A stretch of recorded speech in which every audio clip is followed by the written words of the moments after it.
Our friend the carpenter is back, and this time he needs help with some measurements. Because it turns out he has a bad memory, and he has asked us to do the following. He wants a script where he can input his latest measurement and save them to a file. And if you continue reading here, you can also figure out that he sometimes wears gloves, so he wants the input to be validated. So he wants you to validate that the input is a number.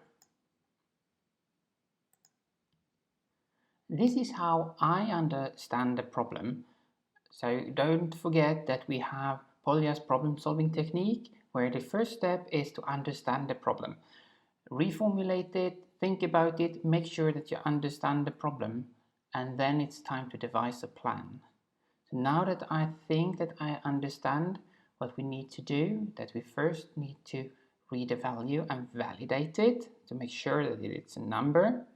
And after that, when that is done, we are gonna save this measurement to a file. And it is important that we don't overwrite the old values. It says here, do not overwrite the file. So maybe we should mark that too. Let's start with a flowchart for how this might look. I'll add main and return first. And when we enter the main function, the first thing I want us to do is to read the input and validate that it is correct. One way of writing this in a flowchart is, as they do in the course literature, that you first input the value, then you check if it is correct.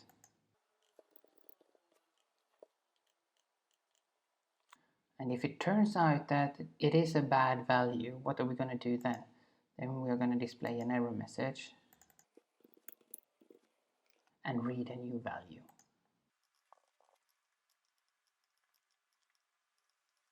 But if it is an okay value, then what should we do? Then we should save it to the file. And the first thing we need to do is to actually open the file.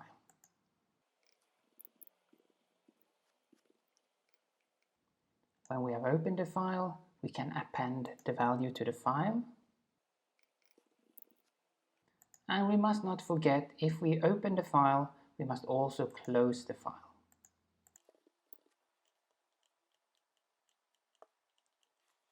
So this is my understanding. When we enter the main function, we input a value, and if the value is not correct, maybe we mistype because we are wearing gloves or something, then we display an error message, we input a new value and check if that is okay, and we continue here in a loop until the value is okay, until it is actually a number.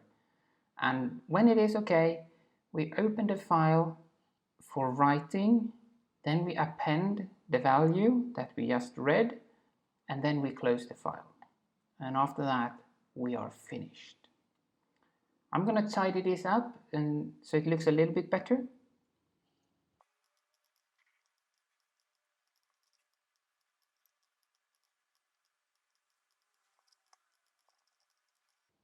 There we go. Now it looks a little bit better. Maybe we should change this to a capital O here to be consistent with the others. And here I think we are pretty satisfied with our plan for how to solve this. And the actual implementation comes in the implementation video.